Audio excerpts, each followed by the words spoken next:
Hello guys, welcome back. Ahmedabad വിമാനാപകടം ഏറെ ദാരുണമായ, ലോകത്തെ തന്നെ നടക്കുന്ന ഒരു സംഭവം. അതിൽ മരണപ്പെട്ട മലയാളി അംഗമായ ഈ പറഞ്ഞ രഞ്ജിതയുടെ കുടുംബത്തിന്റെ ആ ഒരു വീഡിയോസ് ഒക്കെ കണ്ടു കഴിഞ്ഞാൽ ആർക്കും അത് കണ്ടിരിക്കാൻ കഴിയില്ല. മക്കളുടെ കരച്ചിലൊക്കെ അത്ര ദയനീയമാണ്. അതുപോലെ എത്ര കുടുംബങ്ങൾ, എത്ര മനുഷ്യരാണ് മരണപ്പെട്ടത്. 169 ഇന്ത്യക്കാര്, 50ഓളം ഈ പറഞ്ഞ UK-ക്കാര്, പോർച്ചുഗീസുകാര്, കനേഡിയൻസ്, അങ്ങനെ 241 പേരും, 242 പേരുണ്ടായിരുന്നതിൽ 241 പേരും മരണപ്പെട്ടിരിക്കുന്നു. ഈ ഒരു വാർത്ത കണ്ടപ്പോൾ തന്നെ എനിക്ക് വലിയൊരു അസ്വാഭാവികത ഇതിൽ തോന്നി. അത് നിങ്ങളുമായി ഒന്ന് പങ്കുവെക്കണം. അതായത് ഇതുമായി കണക്ട് ചെയ്യുന്ന ചില സാധ്യതകൾ, അതുപോലെ തന്നെ വലിയൊരു അസ്വാഭാവികത, ചെറുതല്ല വലിയ അസ്വാഭാവികത, അതെന്താണെന്നുള്ള കാര്യം നിങ്ങളുമായി പങ്കുവെക്കാനാണ് ഞാൻ ഈ വീഡിയോ ചെയ്യുന്നത്. അതായത് ഈ ഒരു അപകടം നടന്നപ്പോൾ എനിക്ക് തോന്നിയ പ്രധാനമായി, ഞാൻ എയർപോർട്ടിൽ ജോലി ചെയ്തൊരു വ്യക്തിയാണ്, ടെക്നീഷ്യൻ അല്ല, എയർപോർട്ടിൽ ജോലി ചെയ്തൊരു വ്യക്തിയാണ് വിദേശത്ത്. അതായത് ഇന്ത്യയിൽ നിന്ന്, അഹമ്മദാബാദിൽ നിന്നും UK-ലേക്ക് പോകുന്ന ഒരു ഫ്ലൈറ്റ്, 9 മണിക്കൂർ ജേർണി ടൈം എടുക്കുന്ന ഒരു ഫ്ലൈറ്റ്, ഫുൾ ലോഡഡ് ഫ്യൂലുമായിട്ട് പോകുന്ന ഒരു ഫ്ലൈറ്റ്, ഈ രീതിയിൽ പറന്ന് പൊങ്ങിയതിന് ശേഷം 1 കിലോമീറ്ററോളം സഞ്ചരിക്കുന്നില്ല. 1 കിലോമീറ്ററോളം സഞ്ചരിക്കാതെ പറന്ന് പൊങ്ങി, അതായത് മരങ്ങളിലൊന്നും ഇടിച്ചിട്ടില്ല, കെട്ടിടത്തിലൊന്നും ഇടിച്ചിട്ടില്ല, പറന്ന് പൊങ്ങിയതിനു ശേഷം മെല്ലെ താന്ന് വന്നതിന് ശേഷം അവിടെ വെച്ച് താഴെ വീണ് തകരുകയാണ് ചെയ്യുന്നത്. അതായത് കംപ്ലീറ്റ്ലി എൻജിൻ ഫെയിലുവർ, അല്ലെങ്കിൽ പർപ്പസ്ഫുള്ളി ആരോ ഒരാൾ ക്യാബിനിലിരുന്ന് പൈലറ്റിനെയും കൊണ്ട് വിമാനം തള്ളി താഴേക്ക് ഇടുന്ന ഒരവസ്ഥ ഉണ്ടായി. ഇതിനു മുമ്പ് നമ്മൾ ഈ പറഞ്ഞ കണക്ക് അമേരിക്കയിലൊക്കെ കണ്ട പോലെ, അമേരിക്കയിലൊക്കെയുള്ള അപകടങ്ങൾ പോലെ മറ്റാരുടെയെങ്കിലും സാന്നിധ്യം ഉണ്ടായിരുന്നു അറിയില്ല. അത്തരമൊരു സാന്നിധ്യം എന്തെങ്കിലും തരത്തിൽ ഉണ്ടായിരുന്നതായി ഈ രക്ഷപ്പെട്ടു എന്ന് പറയുന്ന ഒരാള്, അദ്ദേഹം അത്തരം ഒരു സാധ്യതയെക്കുറിച്ച് ഇതുവരെ പറഞ്ഞിട്ടില്ല. അതുകൊണ്ട് തന്നെ അന്വേഷണ വിധേയമാക്കേണ്ടത് തന്നെയാണ്.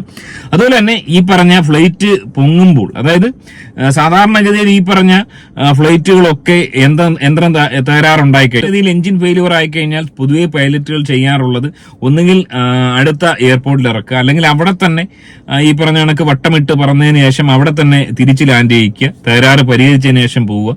അതായത് 2 എഞ്ചിനുണ്ട്, അത് ഒരു എഞ്ചിൻ തകരാറിലാവുകയാണെങ്കിൽ ആ യാത്ര അവര് അവിടെ വെച്ച് നിർത്തിയതിനു ശേഷം പരിഹരിച്ചതിന് ശേഷമാണ് പോകാറുള്ളത്. ഇവിടെ മനസ്സിലാവുന്നത് 2 എഞ്ചിനും ഒരേ സമയം തകരാറിലാവുന്നു.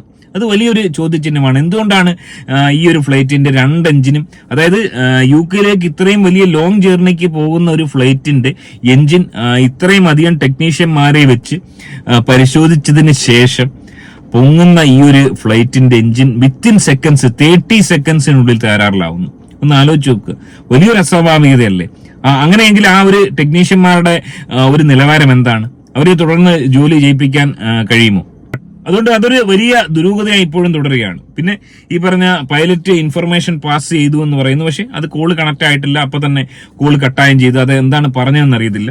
എന്നാൽ ഇവിടെ ചില ന്യൂസുകളിൽ വരുന്ന ഒരു കാര്യം, അതായത് അമേരിക്കൻ ഇന്റലിജൻസിലെ ഒരു ലേഡി, സാറ ആഡംസ് എന്ന് പറയുന്ന ഒരു ലേഡി കഴിഞ്ഞ ആഴ്ച പങ്കുവെച്ച ഒരു tweet, the India attack is being planned in an AQ camp in south എന്നാണ് പറഞ്ഞിരിക്കുന്നത്. അതായത് ഓപ്പറേഷൻ സിന്ദൂറിന് ശേഷം അൽഖ്വയ്ദ ക്യാമ്പിൽ ഇന്ത്യയിൽ അറ്റാക്ക് നടത്താൻ വേണ്ടിയുള്ള പ്ലാനിങ്ങുകൾ പുരോഗമിക്കുന്നു.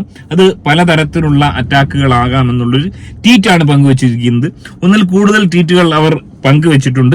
എല്ലാം തന്നെ ഇന്ത്യയിൽ ഇതേപോലെ അറ്റാക്ക് വരാൻ സാധ്യതയുണ്ട് എന്നുള്ള തരത്തിലാണ്. അതുകൊണ്ട് തന്നെ ഇവിടെ ഒരു വലിയ അട്ടിമറി നടന്നു എന്ന് സംശയിക്കേണ്ടിയിരിക്കുന്നു. അതായത് അല്ലാത്ത പക്ഷം ഈ പറഞ്ഞ ഇത്രയും എക്സ്പീരിയൻസ്ഡ് ആയിട്ടുള്ള പൈലറ്റുമാർ ഈ രീതിയിൽ ഫ്ലൈറ്റ് അവിടെ ഇടിച്ചിറക്കേണ്ട ആവശ്യമുണ്ടായിരുന്നു?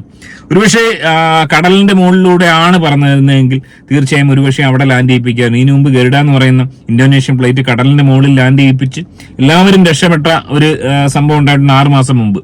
ഇവിടെ ഫ്ലൈറ്റിന് 1 കിലോമീറ്റർ പോലും സഞ്ചരിക്കാൻ സാധിച്ചില്ല എന്നാലോചിക്കുക. അതായത് ഇത്രയും വലിയൊരു യാത്രയ്ക്ക് തയ്യാറെടുക്കുന്ന ഒരു ഫ്ലൈറ്റിന് ഇത്രയും അധികം ടെക്നീഷ്യന്മാര് ഈ പറഞ്ഞ പ്രശ്നമൊന്നുമില്ലെന്ന് ഉറപ്പുവരുത്തിയ ഈ ഒരു ഫ്ലൈറ്റിന് എന്തുകൊണ്ട് 1 കിലോമീറ്റർ യാത്ര ചെയ്യാൻ സാധിച്ചില്ല? ഇത് ആകാശത്ത് വെച്ചോ അല്ലെങ്കിൽ ലാൻഡിങ്ങിലോ ആണ് ഈ ഒരു പ്രശ്നം ഉണ്ടായതെന്ന് മനസ്സിലാക്കി കഴിഞ്ഞാൽ പിന്നെ നമുക്ക് ചിന്തിക്കാം. ഇപ്പൊ ഒന്ന് ആലോചിക്കുക, ഇത്രയും വലിയൊരു ജേർണിക്ക് തയ്യാറെടുക്കുന്ന ഒരു ഫ്ലൈറ്റിൽ ഇത്രയും അധികം 2 എഞ്ചിനും ഫെയിലിയർ ആവുന്ന ഒരു പ്രശ്നം ഉണ്ടായിരിക്കും. എന്തുകൊണ്ടാണ് ടെക്നീഷ്യന്മാർക്ക് അത് കണ്ടെത്താൻ സാധിക്കാത്തത്? അതുകൊണ്ട് തന്നെ ഇതൊരു വലിയ രീതിയിലുള്ള അട്ടിമറി ഒരുപക്ഷെ ടെക്നീഷ്യന്മാരുടെ ഭാഗത്ത് നിന്നുണ്ടായ ഒരു അബദ്ധം, അല്ലെങ്കിൽ ഈ പറഞ്ഞ കണക്കുള്ള ടെക്നീഷ്യന്മാരുടെ ഇടയിൽ ആരെങ്കിലും അട്ടിമറി നടത്താൻ വേണ്ടിയുള്ള ഒരു ശ്രമം നടത്തിയിരുന്നു, അതല്ലെങ്കിൽ ഫ്ലൈറ്റിന്റെ അകത്ത് വല്ല അട്ടിമറി ഉണ്ടായോ എന്നൊക്കെയുള്ള ദുരൂഹത ഉണ്ടാക്കുന്ന ചോദ്യങ്ങൾ നിലനിൽക്കുന്ന തന്നെയാണ്. എനിവേ വളരെ ദാരുണമായ സംഭവം തന്നെയാണ്. 242 പേരുടെ ജീവൻ പോയിരിക്കുന്നു. ഇത് അന്വേഷിക്കാൻ വേണ്ടി വിദഗ്ധ സമിതി രൂപീകരിച്ചിരിക്കുന്നു, അവരെത്തുമെന്നൊക്കെ പറയുന്നു. ഈ സംഭവം നടന്നതിന് ശേഷം ഈ പറഞ്ഞ വിദഗ്ധ പാനൽ വന്നിട്ട് എന്തെടുക്കാനാണ്? ആക്ച്വലി എന്തുകൊണ്ട് ഇത് സംഭവിച്ചെന്ന് വെച്ച് കഴിഞ്ഞാൽ, ഈ ബ്ലാക്ക് ബോക്സ് കിട്ടുമ്പോൾ ഇവർ പറയാൻ പോകുന്നത് യന്ത്ര തകരാറ്, ടെക്നിക്കൽ എറർ എന്നാണ് പറയാൻ പോകുന്നത്. പൈലറ്റിന്റെ എറർ അല്ല, ടെക്നിക്കൽ എറർ എന്നായിരിക്കും മിക്കവാറും പറയാൻ പോകുന്നത്. പൊതുവെ അങ്ങനെയാണ് കണ്ടുവരാറുള്ളത്. അത് തന്നെ ഈ ബ്ലാക്ക് ബോക്സിൽ നിന്നും കണ്ടുപിടിക്കാനേ സാധിക്കത്തുള്ളൂ.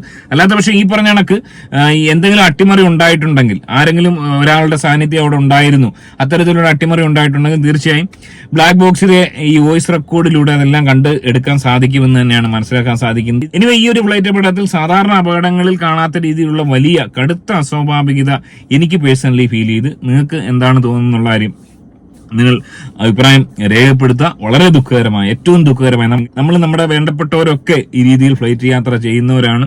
ഒരിക്കൽ പോലും ഒരാൾക്കും ഈ ഒരു അവസ്ഥ, ഇതുപോലൊരു അവസ്ഥ ഉണ്ടാവാതിരിക്കട്ടെ എന്ന് നമുക്ക് പ്രാർത്ഥിക്കാം. പ്രാർത്ഥിച്ചാൽ മാത്രം പോരാ, നമുക്ക് ഈ സൗകര്യങ്ങൾ ഒരുക്കി തരുന്ന ഈ കമ്പനികളടക്കം, നിയമപാലകരടക്കം അവരുടെയും വലിയ സപ്പോർട്ട് ഉണ്ടെങ്കിൽ മാത്രമേ ഈ രീതിയിലുള്ള അപകടങ്ങൾ ഇല്ലാതാവുകയുള്ളൂ. എനിവേ വളരെ ദാരുണമായ സംഭവം, വലിയ ദുരൂഹത തന്നെയാണ്.